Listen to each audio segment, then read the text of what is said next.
Hello students. तो आज हमारा टॉपिक है वर्कमैन कंपनसेशन रिजर्व। इससे पहले कि अगर आपने वीडियोस नहीं देखे तो एटलीस्ट इन्वेस्टमेंट फ्लक्चुएशन फंड का वीडियो ज़रूर देख लेना, क्योंकि अगर आपको इन्वेस्टमेंट फ्लक्चुएशन फंड सॉल्व करना आएगा तो वर्कमैन कंपनसेशन रिजर्व ईजी हो जाएगा समझना। ठीक है, तो सबसे पहले तो ये है कि वर्कमैन कंपनसेशन रिजर्व होता क्या है।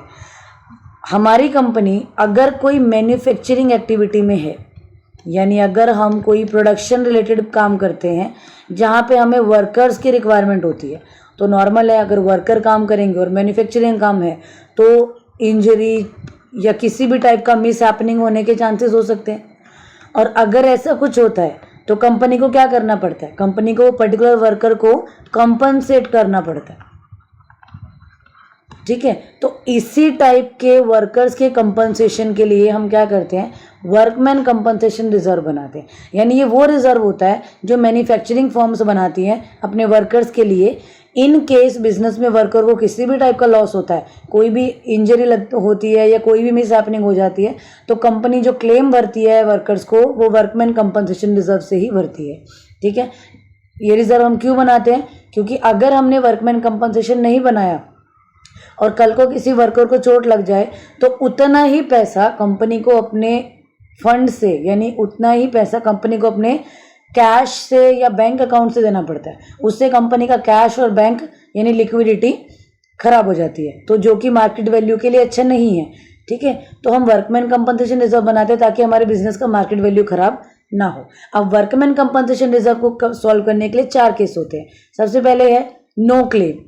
नो क्लेम मतलब कि किसी भी वर्कर को कोई चोट नहीं लगी, किसी को भी हमें कोई क्लेम पे नहीं करना पड़ा, सारा का सारा जो वर्कमैन कंपनसेशन रिजर्व है वो सेफ है, यानी किसी को चोट नहीं लगी तो सारा पैसा एज इट इज है। तो अब अगर हमने न्यू पार्टनर के एडमिशन के टाइम पे कोई वर्कमैन कंपनसेशन रिजर्व बनाया है तो हम क्या करेंगे, हम वो सारे के सारे रिजर्व को ओल्ड पार्टनर्स को उनके ओल्ड रेशियो में डिवाइड कर देंगे, क्योंकि न्यू पार्टनर के टाइम पे हमने वो बनाया हुआ था मतलब पहले से ही बनाया होगा तभी उस टाइम पे एग्जिस्ट कर रहा है ना वो, तो पहले से बनाया था ओल्ड पार्टनर्स ने, हम उनके ओल्ड रेशियो में पूरे के पूरे रिजर्व को, सारे WCR को उनके ओल्ड रेशियो में डिवाइड कर देंगे अगर किसी भी वर्कर का कोई क्लेम नहीं है तो। ठीक है, सेकेंड सिचुएशन है कि वर्कर्स का क्लेम आ जाता है, मतलब कि किसी वर्कर को चोट लग जाती है और हमें उसको कुछ पे करना पड़ जाता है। अब हम एग्जांपल ले लेते हैं, सपोज वर्कमैन कंपनसेशन रिजर्व जो है वो 30,000 का है। ठीक है, और क्लेम आ गया हमारे पास 15,000 का, तो claim is less than WCR कितना है 30,000।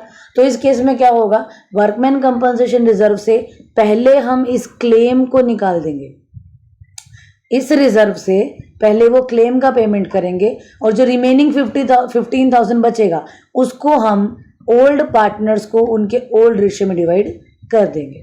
ठीक है, क्लेम हमें WCR से पहले क्लेम ही क्लियर करना है, जो पैसा बचेगा वो पार्टनर्स को चला जाएगा। ठीक है, आगे 1 बाय 1 करेंगे इसी वीडियो में। आगे देखो, क्लेम इक्वल टू WCR। अब अगर मान लो मेरा वर्कमैन कंपनसेशन रिजर्व 30,000 है और किसी वर्कर को चोट लग जाती है और मुझे उसको 30,000 रुपये ही पे करना पड़ जाए, तो यहाँ पे क्या होगा, सारा का सारा रिजर्व कहाँ चला गया, कंपनसेशन पे करने में। अब अगर सारा रिजर्व कंपनसेशन पे करने में चला गया तो मेरे पास बैलेंस क्या बचा, नील, यानी कि पार्टनर्स को देने के लिए कुछ भी पैसा नहीं है। तो इस केस में पार्टनर्स को कुछ भी डिवाइड नहीं होगा। ठीक है, third case, claim is more than WCR।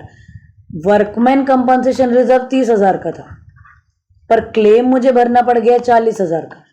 अब क्या करेंगे, अब 30,000 का रिकवरी तो यहाँ से हो जाएगा, बट एक्स्ट्रा जो 10,000 है वो हमें ओल्ड पार्टनर से चार्ज करने हैं। ठीक है, इतना क्लियर हुआ। अब एक चीज़ है, अगर जो क्वेश्चन है क्लेम लेस देन WCR का है, मतलब क्लेम 15,000 और वर्कमैन कंपनसेशन रिजर्व कितना है 30,000।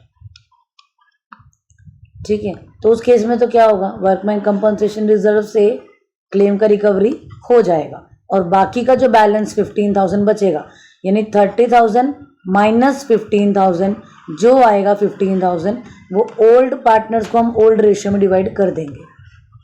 लेकिन इस केस में अगर क्लेम मोर देन WCR है, यानी क्लेम कितना है 40,000 का, और वर्कमैन कंपनसेशन रिजर्व है 30,000 का। तो यहाँ पे क्या होगा, जो एक्स्ट्रा 10,000 है वो हम अपने रीवैल्यूएशन अकाउंट में डालेंगे, यानी रीवैल्यूएशन अकाउंट बनेगा। और यहाँ पे 30,000 का रिजर्व था, 40,000, यानी 10,000 क्या हो गया, एक्सपेंसेस एंड लॉसेस, WCR कितने का, 10,000 का। यानी वर्कर्स को क्लेम एक्स्ट्रा कितना देना पड़ा, इन दोनों का डिफरेंस 10,000। और यहाँ पे डेबिट में है तो अल्टीमेटली प्लस माइनस होगा डेबिट और क्रेडिट का। तो ये यहाँ पे बाय बैलेंस CD, या बाय बैलेंस CD हम यहाँ पे नहीं लिखते हैं, हम इसको लिखते हैं बाय लॉस ऑन रीवैल्यूएशन। तो लॉस ऑन रीवैल्यूएशन करके ओल्ड पार्टनर्स को ओल्ड रेशियो में डिवाइड कर दें। ठीक है, WR समझ में आया। अब देखते हैं इसका 1 by 1 विद एग्जाम्पल्स। ठीक है, हाँ जी, देखो, इफ केस नंबर 1 है, if there is no claim against workman compensation reserve, कोई क्लेम नहीं है तो सारा का सारा रिजर्व का पैसा ओल्ड पार्टनर्स को उनके ओल्ड रेशियो में चला जाए। ठीक है, क्योंकि यहाँ पे कोई क्लेम नहीं है, किसी भी वर्कर को कोई नुकसान नहीं हुआ, किसी वर्कर को कोई चोट नहीं लगी। ठीक है, एग्जांपल देखते हैं। मीरा और नीरज पार्टनर्स हैं, रेशो दिया है, न्यू पार्टनर आ रहा है पंकज, 3:2 उनका न्यू रेशियो रहेगा। वर्कमैन कंपनसेशन रिजर्व 21,000 दिया है, बट इसके बारे में हमें किसी क्लेम के बारे में नहीं बोला कि कोई क्लेम है। तो यहाँ पे क्या करेंगे, 21,000। ठीक है, ओल्ड पार्टनर्स कौन है, मीरा और नीरजा, उन्हें 21,000 को हम उनके ओल्ड रेशियो में डिवाइड करेंगे। नीरज है नीरज। ठीक है, इसका सोल्यूशन दिखा देती हूँ। ये दिया हुआ है, workman compensation reserve 21, old partners को in their old ratio. Clear है। चलिए, पार्टनर्स कैपिटल अकाउंट में इसका ट्रीटमेंट कैसे होगा, पार्टनर्स कैपिटल अकाउंट बनेगा, और क्योंकि उन लोग को रिजर्व मिल रहा है, उनका बैलेंस बढ़ रहा है, तो पार्टनर्स कैपिटल अकाउंट के क्रेडिट में लायबिलिटी है, क्रेडिट से इंक्रीज होती है बाय वर्कमैन कंपनसेशन रिजर्व। एक पार्टनर जिसका 12,000 है उसको 12,000, जिसका 9,000 है उसको 9,000। ठीक है, सेकेंड केस दिया है, वर्कमैन कंपनसेशन का जो क्लेम है, क्लेम वो कम है रिजर्व से। सपोज रिजर्व अगर 30,000 का है तो क्लेम 10,000 का है, तो जो बैलेंस बच रहा है रिजर्व में, रिजर्व 30,000 का है और क्लेम हुआ 10,000 का, इन 30 - 10, रिजर्व में अभी भी कितने पैसे पड़े हैं, 20,000 रुपये हैं। तो ये 20,000 ओल्ड पार्टनर्स को उनके ओल्ड रेशियो में डिवाइड हो जाए। ठीक है, workman compensation reserve to provision और क्लेम, यहाँ पे आएगा 30, रिजर्व क्लेम कितने का था, 10 का, तो यहाँ पे आएगा 10,000, और रिमेनिंग पार्टनर्स को चला जाएगा 20,000, और जो भी पार्टनर्स हैं उनके रेशियो में। इसका आप कंबाइन एंट्री भी बना सकते हो। कंबाइन एंट्री बनेगा WCR workman compensation reserve debit to workman claim to old partners. तो यहाँ पे अमाउंट चला जाएगा, रिजर्व था 30,000 का, क्लेम चला गया 10,000 का, और पार्टनर्स को चला गया 20,000। ये भी हो सकता है। ठीक है, तो यहाँ पे ओल्ड पार्टनर्स कैपिटल अकाउंट में यही 20,000 उनके जो भी रेशियो में होगा वो डिवाइड हो जाए। ये इसका एक क्वेश्चन देख लो। इस क्वेश्चन में हमें दिया हुआ है वर्कमैन कंपनसेशन रिजर्व 24,800, और जो क्लेम है वो है 19,300। ठीक है, यानी क्लेम कम है, तो एंट्री होगी वर्कमैन कंपनसेशन रिजर्व डेबिट, और क्लेम का अमाउंट चला जाएगा, और उसके बाद old partners in their old ratio. ये सेम वैसे ही है जैसे इन्वेस्टमेंट फ्लक्चुएशन फंड था। इन्वेस्टमेंट फ्लक्चुएशन रिजर्व, ये फंड हम डेबिट करते थे। डेबिट क्यों होता था, क्योंकि ये भी एक लायबिलिटी है, वो भी एक लायबिलिटी थी, और लायबिलिटी जब डिक्रीज होती है तो वो डेबिट होती है। वहाँ पे भी सेम, अगर इन्वेस्टमेंट में कुछ प्रोविज़न आता था तो उसको पहले डिडक्ट करते थे, उसके बाद पैसा पार्टनर्स को जाता था। यहाँ पे भी अगर कुछ वर्कमैन का क्लेम है, पहले वो क्लेम का रिकवरी होगा, बाद में पैसा पार्टनर्स को चला जाएगा। ठीक है, हाँ जी। अब यहाँ पे थर्ड केस देखो, if the claim is equal to reserve, जितने का क्लेम है उतने का ही रिजर्व है। ठीक है, तो सारा का सारा जो रिजर्व का पैसा वो कहाँ चला जाएगा, क्लेम में चला जाएगा, यानी पार्टनर्स के लिए कुछ नहीं बचेगा, तो पार्टनर्स को कुछ नहीं मिलेगा।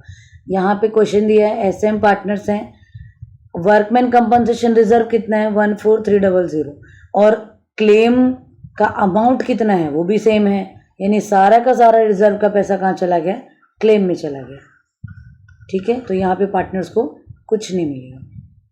अब फोर्थ केस देखो, जो क्लेम है वो ज़्यादा है अमाउंट ऑफ रिजर्व से, यानी रिजर्व बनाया हुआ था 50,000 का, लेकिन क्लेम के लिए वर्कर्स आ गए हैं 70,000 के, 70,000 का क्लेम देना पड़ रहा है, ठीक है। अब यहाँ पे तो लॉस हो रहा है। अब इस टाइप का चेंज आता है तो कहाँ से कवर करते हैं? पार्टनर्स कैपिटल से लेने वाले हम पैसा, पर पार्टनर से, जैसे हमने इन्वेस्टमेंट फ्लक्चुएशन के टाइम पे भी पार्टनर से डायरेक्ट पैसा नहीं लिया था, हमने उनको रिवैल्यूएशन के थ्रू पैसा मंगवाया था। यहाँ पे भी सेम है, जो भी डिफरेंस है वो हम पार्टनर से डायरेक्ट चार्ज नहीं करेंगे, हम पहले उस लॉस को रिवैल्यूएशन के डेबिट में डाल देंगे, ठीक है। लॉस होता है, रिवैल्यूएशन डेबिट होता है ना, डेबिट और एक्सपेंसेस एंड लॉसेस। तो जितना भी लॉस है, यानी अगर रिजर्व दिया है मुझे 50,000 का और क्लेम है 70,000 का, तो जो 20,000 का लॉस है ये रिवैल्यूएशन के डेबिट से चार्ज कर लूँगा मैं, ठीक है। और फिर ये रिवैल्यूएशन का जो डेबिट का बैलेंस था वो पार्टनर से लॉस के फॉर्म में चार्ज कर लिया जाएगा उनके ओल्ड रेशियो से, ठीक है। एक एग्जांपल देख लेते हैं इसका भी, ये इसका एग्जांपल देख लो, ठीक है। रेशियो दिया है वर्कमैन कंपनसेशन रिजर्व, रिजर्व दिया है 8600 का और क्लेम आ गया हमारे पास 15800, यानी क्लेम बहुत ज़्यादा आ गया, ठीक है। तो अब क्या करेंगे, रिजर्व 86 और क्लेम 15,800, जो डिफरेंस है वो कहाँ जाएगा, रिवैल्यूएशन के डेबिट में। यानी क्या करिए, हमारा रिवैल्यूएशन अकाउंट है, रिवैल्यूएशन अकाउंट, तो उसके डेबिट साइड में हम लिखेंगे टू क्लेम फॉर वर्कर्स। कितना एक्स्ट्रा क्लेम था, 7200, ठीक है। ये मैंने क्या किया, रिवैल्यूएशन के डेबिट साइड में, यानी रिवैल्यूएशन अकाउंट डेबिट हो रहा है। अब जब इसका बैलेंसिंग करेंगे तो क्या आएगा इधर, बाय लॉस ऑन रिवैल्यूएशन, और वो ओल्ड पार्टनर्स को डिवाइड हो जाएगा। यानी यहाँ पे रिवैल्यूएशन क्या हो रहा है, रिवैल्यूएशन क्रेडिट साइड में जा रहे हैं, तो रिवैल्यूएशन हो जाएगा क्रेडिट, और नाम किसका लिखेंगे, पार्टनर्स का। क्या ट्रांसफ़र हो रहा है, लॉस ट्रांसफ़र हो रहा है। यानी जैसे आप रिवैल्यूएशन अकाउंट बनाते हो वही अकाउंट बनाने का एक फॉर्मेट है और उसी के थ्रू आपने एंट्रीज बनानी है। जब रिवैल्यूएशन अकाउंट डेबिट हो रहा था तो आपको रिवैल्यूएशन अकाउंट डेबिट कर देना है, जब रिवैल्यूएशन अकाउंट क्रेडिट हो रहा था तो आपको वो क्रेडिट कर देना है, ठीक है। और ये अमाउंट चला जाएगा इनको ओल्ड रेशियो। क्लियर है, काफ़ी चीज़ें similar to investment fluctuation reserve थी, ठीक है। क्लेम इक्वल होता है, इक्वल क्लेम रिजर्व के इक्वल क्लेम है, तो फिर हमें कोई पैसा पार्टनर्स को देना नहीं है, क्योंकि सारा का सारा रिजर्व जो है वो क्लेम में चला गया। अगर क्लेम ज़्यादा हो गया तो पार्टनर्स से हमें चार्ज करना है, और क्लेम कम था, रिजर्व ज़्यादा है, तो रिजर्व एक्सेस जितना भी रिजर्व होगा, एक्स्ट्रा जितना पैसा है वो सब हमें पार्टनर्स को उनके ओल्ड रेशियो में दे देना है, ठीक है।